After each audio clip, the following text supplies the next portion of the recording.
Sometimes a movie doesn't just overperform at the box office, it rewrites what anyone thought was possible. Obsession didn't have movie stars, it didn't have a marketing budget, it didn't have a single person in Hollywood who believed it would make a dime. What it had was a story that crawled under people's skin and refused to leave. I love you. I love you. I love you. I love you! And by the time that studios realized what was happening, a $750,000 horror film from a first-time director was outgrossing movies that cost 300 times as much to make. So the question is, how do you take a $750,000 indie movie about a toxic crush and turn it into a $200 million blockbuster?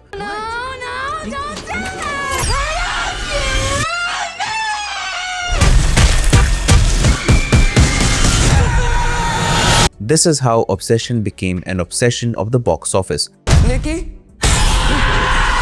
The year 2026 has already given us massive blockbusters. We saw the return of Star Wars with The Mandalorian and Grogu, we saw sequels like The Devil Wears Prada 2, and even saw the Michael Jackson biopic break box office records. These movies cost hundreds of millions of dollars to make and market. They had entire corporate machines pushing them onto screens across the globe. But the movie everyone kept talking about was a small independent horror film called Obsession. It came out of nowhere and completely hijacked the cultural conversation. No massive advertising campaign, no A-list stars plastered on billboards. Just a 26-year-old director who built his audience making comedy sketches on YouTube. A cast of young actors nobody had heard of who delivered career-defining performances. And a terrifying story that hit way too close to home for anyone who has ever had a crush and didn't know what to do with it. I wish Nikki Freeman loved me more than anyone in the entire world.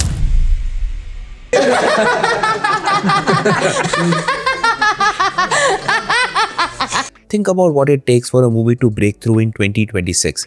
Studios spend as much on marketing as they do on production. They buy television spots during championship games. They pay influencers to post about the movie. They try to manufacture excitement from scratch. But audiences are smart. We know when we are being sold a product. We can feel the corporate polish from the first trailer. Obsession felt different right from the start. It felt raw, it felt dangerous, it felt like something you were not supposed to be watching. But the scares are only half the story. What made Obsession a phenomenon wasn't just the horror, it was that the movie tapped into a very specific kind of modern anxiety. It took the classic idea of a cursed object granting wishes and updated it for a generation obsessed with internet dating, unrequited love, and the toxic entitlement of the nice guy trope. The result was a perfect storm of grassroots hype and genuine terror. It didn't just scare people, it made them uncomfortable. And that discomfort turned into a cultural phenomenon that simply refused to die at the box office. To truly grasp the success of Obsession, we need to talk about the person who made it. Curry Barker was not a Hollywood insider. He didn't come from a family of famous producers. He built his career on the internet. Along with his creative partner, Cooper Tomlinson, Barker ran a YouTube channel called That's a Bad Idea. They made comedy sketches. They learned how to hold an audience's attention in the most brutally competitive environment in media. They learned how to edit, how to pace a joke, and how to tell a story visually without a massive crew. Every single video was a test. If people clicked away, the algorithm buried them. This background is everything. YouTubers get real-time feedback on everything they post. Every second of retention is measured. Every drop-off is a lesson. Barker learned how to make content that gripped viewers from the very first frame because he had simply no choice. He eventually started experimenting with horror. He released a short film called The Chair on his channel in 2023. It was terrifying, effective, and made for practically no money. The Chair caught the attention of film producers. They saw a raw talent who could do a lot with a little. They wanted to turn The Chair into a feature film, but Barker had a different idea. He pitched them a concept partly inspired by an old episode of The Simpsons, the one where Homer finds a cursed monkey paw and everything goes wrong. Sir, I must strongly advise you to not purchase this. Behind every wish lurks grave misfortune. But Barker's version wasn't a comedy. He wanted to make a dark, twisted movie about love, possession, and the horrific consequences of forcing someone to care about you. He called it Obsession. He was given a budget of $750,000. And let that sink in for a moment. In the movie business, that is basically the budget for catering on a Marvel film. It is nothing. It's less than the trailer budget for most studio releases. But for a YouTuber used to making videos for free in his apartment, it was a fortune. He shot the movie in Los Angeles in the fall of 2024. He brought in his comedy sketch partner, Cooper Tomlinson, to play a supporting role. He cast Michael Johnston as the lead character Bear and Inde Neverate as the object of his affection, Nikki. And here's a part that separates Parker from almost every director working today. He edited the movie himself. This gave him complete control over the rhythm of the scares. He didn't rely on cheap jump scares or loud noises. He built tension through long takes, awkward conversations, and a deeply unsettling atmosphere. He knew how to make the audience lean in right before he pulled the rug out. The industry used to look down on internet creators. They thought YouTubers could only make short, disposable content.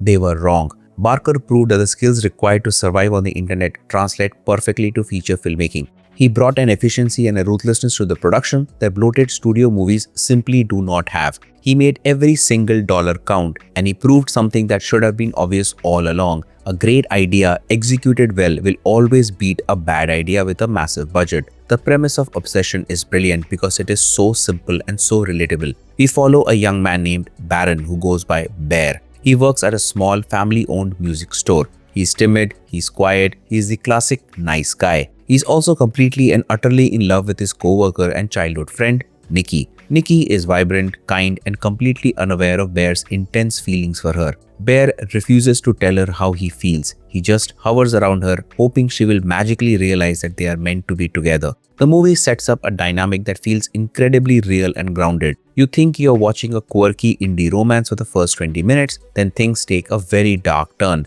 Bear goes to a crystal shop and buys a novelty trinket called One Wish Willow. The employee at the shop warns him about it, but Bear is desperate. His cat has just died, he feels lonely, he wants the girl. So he breaks a trinket and wishes for Nikki to fall in love with him. And she does, but not in the way he hoped. This is where the movie shifts from a relatable drama into a total nightmare. Nikki changes, the wish works, but it breaks her mind in the process. She becomes obsessed with Bear, but she is no longer the Nikki he knew. Her eyes are glazed over. Her speech is weird and halting. She acts manic. She starts screaming in the middle of the night like she is trapped in a horrible dream. She commits awful acts of violence against herself and others. The real Nikki is trapped somewhere in a hellish void, while this terrifying hollow shell of a person clings to Bear. This choice is what elevates Obsession from a standard horror movie into a dark morality tale. It forces the audience to confront the toxic nature of unearned affection. It asks hard questions about consent and entitlement. Think about every movie where the nice guy gets the girl in the end because he deserves her. Obsession looks at that fantasy and says, what if that's actually a nightmare? Bear is not a hero fighting a monster. Bear is the villain. He is a selfish coward who destroyed the person he claimed to love just so he could feel important. Inde Neverate delivers an absolutely stunning performance as Nikki. She has to play both the sweet, normal version of the character and the terrifying, broken version as well. She switches between these modes seamlessly. Her performance is full of strange physical tics and haunting facial expressions. Bear, I love you so much. I don't think I could live without you. She makes you feel genuine pity for her character while also making you want to run away in terror. And the film doesn't rely on complicated supernatural rules. It doesn't waste time explaining exactly how the One Wish Willow was made or where it came from. The trinket is just a tool to expose Bear's flaws. Think of it like the tape in the ring. The object isn't the point. What people do with it is the point. The horror comes from the characters and their terrible decisions.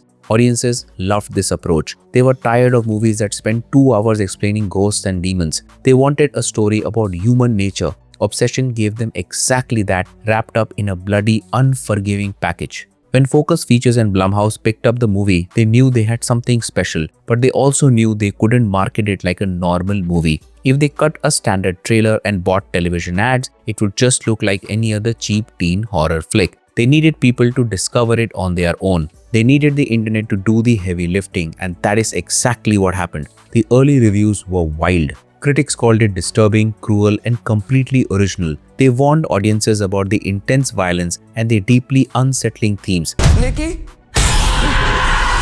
This kind of buzz is like oxygen for a horror movie. People want to see the thing that everyone says is too crazy to handle. But the real explosion happened on social media. Obsession didn't just get reviews, it became a cultural talking point. People flocked to TikTok and Instagram to talk about the movie as soon as they left the theater. This was not manufactured hype. This was genuine, unfiltered audience reaction spreading faster than any marketing department could have engineered.